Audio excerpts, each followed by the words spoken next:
Thank you very much. Thank you. Well, thank you, President Powers, Provost Fenves, deans, members of the faculty, family and friends, and most importantly, the class of 2014. It is indeed an honor for me to be here tonight. It's been almost 37 years to the day that I graduated from UT. I remember a lot of things about that day. I remember I had a throbbing headache from a party the night before.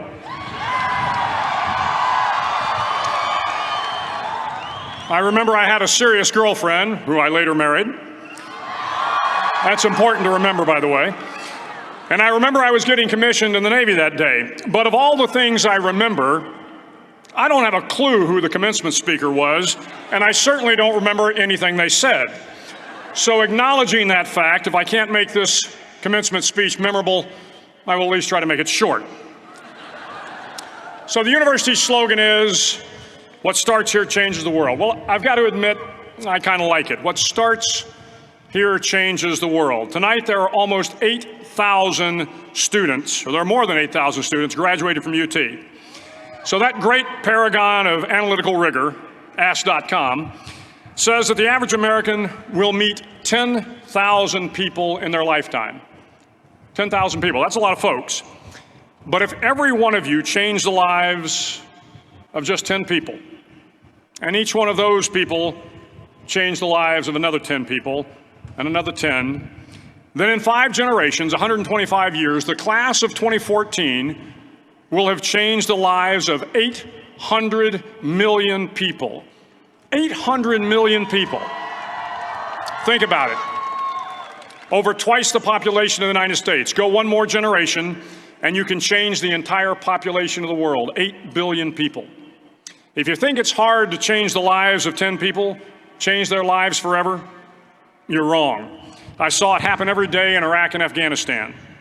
A young Army officer makes a decision to go left instead of right down a road in Baghdad, and the 10 soldiers with him are saved from a close-in ambush.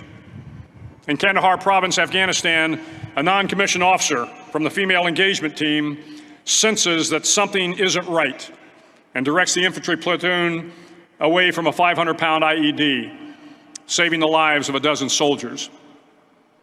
But if you think about it, not only were those soldiers saved by the decisions of one person, but their children were saved, and their children's children. Generations were saved by one decision, one person. But changing the world can happen anywhere, and anyone can do it. So what starts here can indeed change the world. But the question is, what will the world look like after you change it? Well, I'm confident that it will look much, much better. But if you'll humor this old sailor for just a moment, I have a few suggestions that may help you on your way to a better world. And while these lessons were learned during my time in the military, I can assure you that it matters not whether you ever served a day in uniform. It matters not your gender, your ethnic or religious background, your orientation, or your social status. Our struggles in this world are similar, and the lessons to overcome those struggles and to move forward, changing ourselves and changing the world around us, will apply equally to all. I've been a Navy SEAL for 36 years, but it all began when I left UT for basic SEAL training in Coronado, California. Basic SEAL training is 6 months of long, torturous runs in the soft sand, midnight swims in the cold water off San Diego, obstacle courses, unending calisthenics, days without sleep, and always being cold, wet, and miserable. It is 6 months of being constantly harassed by professionally trained warriors who seek to find the weak of mind and body and eliminate them from ever becoming a Navy SEAL. But the training also seeks to find those students who can lead in an environment of constant stress, chaos, failure, and hardships. To me, basic SEAL training was a lifetime of challenges crammed into 6 months. So here are the 10 lessons I learned from basic SEAL training that hopefully will be of value to you as you move forward in life. Every morning in SEAL training, my instructors, who at the time were all Vietnam veterans, would show up in my barracks room, and the first thing they'd do was inspect my bed. If you did it right, the corners would be square, the covers would be pulled tight, the pillow centered just under the headboard, and the extra blanket folded neatly at the foot of the rack. It was a simple task, mundane at best, but every morning we were required to make our bed to perfection. It seemed a little ridiculous at the time, particularly in light of the fact that we were aspiring to be real warriors, tough, battle-hardened SEALs. But the wisdom of this simple act has been proven to me many times over. If you make your bed every morning, you will have accomplished the first task of the day. It will give you a small sense of pride, and it will encourage you to do another task, and another, and another. And by the end of the day, that one task completed will have turned into many tasks completed. Making your bed will also reinforce the fact that the little things in life matter.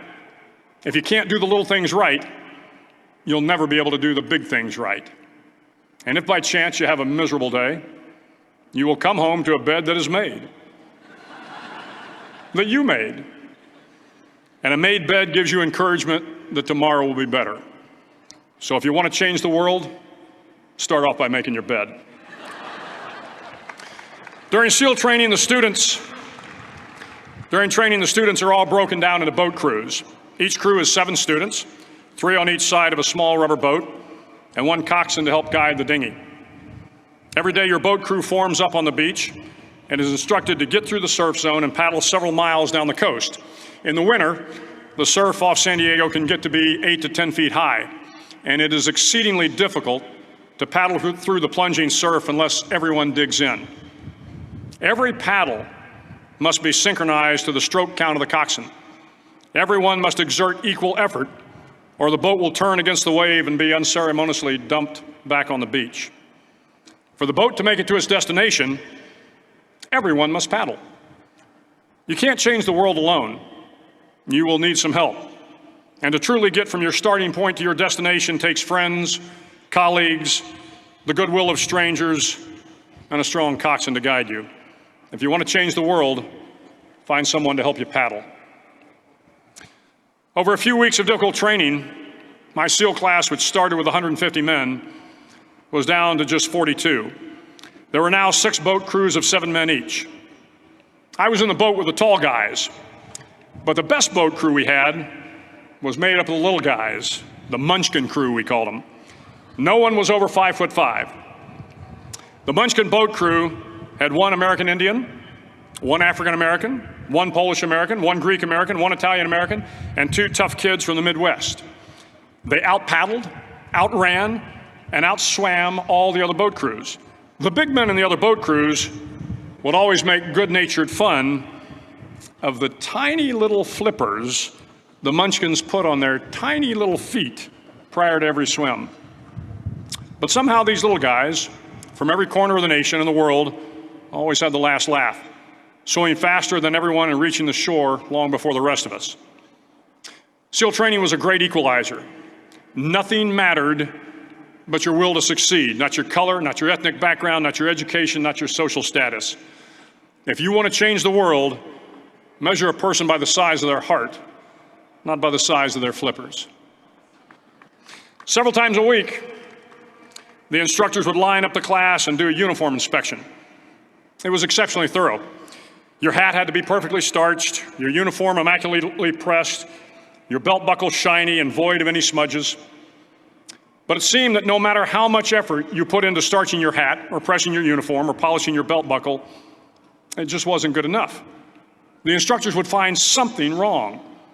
For failing the uniform inspection, the student had to run, fully clothed, into the surf zone, then wet from head to toe, roll around on the beach until every part of your body was covered with sand.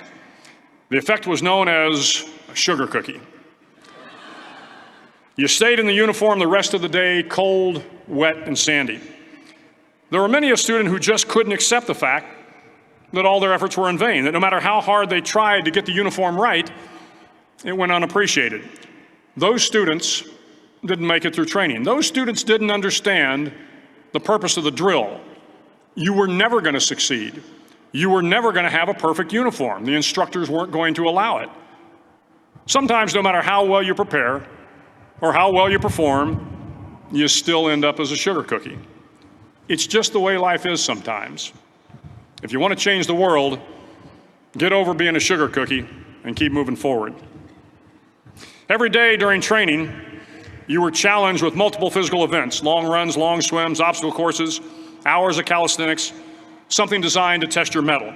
Every event had standards, times you had to meet. If you failed to meet those times, those standards, your name was posted on a list, and at the end of the day, those on the list were invited to a circus. A circus was 2 hours of additional calisthenics, designed to wear you down, to break your spirit, to force you to quit. No one wanted a circus. A circus meant that for that day, you didn't measure up. A circus meant more fatigue, and more fatigue meant that the following day would be more difficult, and more circuses were likely. But at some time during SEAL training, everyone made the circus list. But an interesting thing happened to those who were constantly on the list. Over time, those students who did 2 hours of extra calisthenics got stronger and stronger. The pain of the circuses built inner strength and physical resiliency. Life is filled with circuses. You will fail. You will likely fail often. It will be painful. It will be discouraging. At times, it will test you to your very core. But if you want to change the world, don't be afraid of the circuses. At least twice a week, the trainees were required to run the obstacle course. The obstacle course contained 25 obstacles, including a 10-foot wall, a 30-foot cargo net, a barbed wire crawl, to name a few. But the most challenging obstacle was the slide for life. It had a 3-level, 30-foot tower at one end and a 1-level tower at the other. In between was a 200-foot-long rope. You had to climb the 3-tiered tower, and once at the top, you grabbed the rope, swung underneath the rope, and pulled yourself hand over hand until you got to the other end. The record for the obstacle course had stood for years when my class began in 1977. The record seemed unbeatable until one day a student decided to go down the slide for life head first.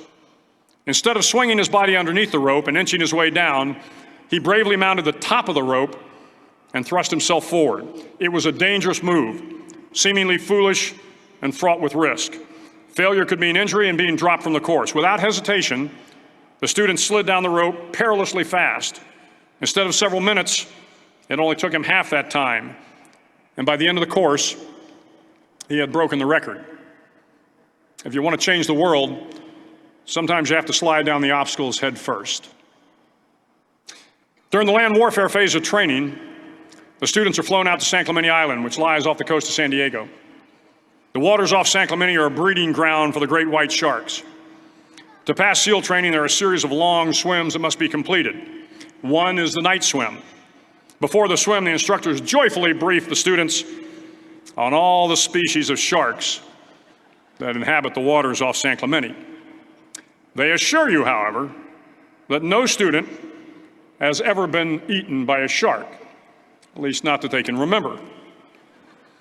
But you are also taught that if a shark begins to circle your position, stand your ground. Do not swim away. Do not act afraid.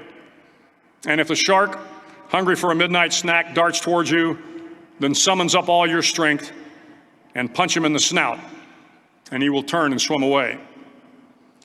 There are a lot of sharks in the world. If you hope to complete the swim, you will have to deal with them. So if you want to change the world, don't back down from the sharks. As Navy SEALs, one of our jobs is to conduct underwater attacks against enemy shipping. We practice this technique extensively during training. The ship attack mission is where a pair of SEAL divers is dropped off outside an enemy harbor and then swims well over 2 miles underwater, using nothing but a depth gauge and a compass to get to the target. During the entire swim, even well below the surface, there is some light that comes through. It is comforting to know that there is open water above you. But as you approach the ship, which is tied to a pier, the light begins to fade. The steel structure of the ship blocks the moonlight. It blocks the surrounding street lamps. It blocks all ambient light. To be successful in your mission, you have to swim under the ship and find the keel, the center line, and the deepest part of the ship. This is your objective. But the keel is also the darkest part of the ship, where you cannot see your hand in front of your face, where the noise from the ship's machinery is deafening, and where it gets to be easily disoriented, and you can fail. Every SEAL knows that under the keel, at that darkest moment of the mission, is a time when you need to be calm, when you must be calm, when you must be composed, when all your tactical skills, your physical power, and your inner strength must be brought to bear. If you want to change the world, you must be your very best in the darkest moments. The 9th week of training is referred to as Hell Week. It is 6 days of no sleep, constant physical and mental harassment, and one special day at the Mud Flats. The Mud Flats are an area between San Diego and Tijuana where the water runs off and creates the Tijuana Sloughs, a swampy patch of terrain where the mud will engulf you. It is on Wednesday of Hell Week that you paddle down to the Mud Flats and spend the next 15 hours trying to survive this freezing cold, the howling wind, and the incessant pressure to quit from the instructors. As the sun began to set that Wednesday evening, my training class, having committed some egregious infraction of the rules, was ordered into the mud. The mud consumed each man till there was nothing visible but our heads. The instructors told us we could leave the mud if only 5 men would quit. Only 5 men, just 5 men, and we could get out of the oppressive cold. Looking around the mud flat, it was apparent that some students were about to give up. It was still over 8 hours till the sun came up. 8 more hours of bone-chilling cold. The chattering teeth and the shivering moans of the trainees were so loud, it was hard to hear anything. And then one voice began to echo through the night. One voice raised in song. The song was terribly out of tune, but sung with great enthusiasm. One voice became 2, and 2 became 3, and before long, everyone in the class was singing. The instructors threatened us with more time in the mud if we kept up the singing, but the singing persisted. And somehow the mud seemed a little warmer, and the wind a little tamer, and the dawn not so far away. If I have learned anything in my time traveling the world, it is the power of hope. The power of one person, a Washington, a Lincoln, King, Mandela, and even a young girl from Pakistan, Malala. One person can change the world by giving people hope. So if you want to change the world, start singing when you're up to your neck in mud. Finally, in SEAL training, there's a bell. A brass bell that hangs in the center of the compound for all the students to see. All you have to do to quit is ring the bell. Ring the bell, and you no longer have to wake up at 5 o'clock. Ring the bell, and you no longer have to be in the freezing cold swims. Ring the bell, and you no longer have to do the runs, the obstacle course, the PT, and you no longer have to endure the hardships of training. All you have to do is ring the bell to get out. If you want to change the world, don't ever, ever ring the bell. To the class of 2014, you are moments away from graduating, moments away from beginning your journey through life, moments away from starting to change the world for the better. It will not be easy, but you are the class of 2014, the class that can affect the lives of 800 million people in the next century. Start each day with a task completed. Find someone to help you through life. Respect everyone. Know that life is not fair and that you will fail often. But if you take some risks, step up when the times are the toughest, face down the bullies, lift up the downtrodden, and never, ever give up. If you do these things, the next generation and the generations that follow will live in a world far better than the one we have today. And what started here will indeed have changed the world for the better. Thank you very much. Hook 'em horns.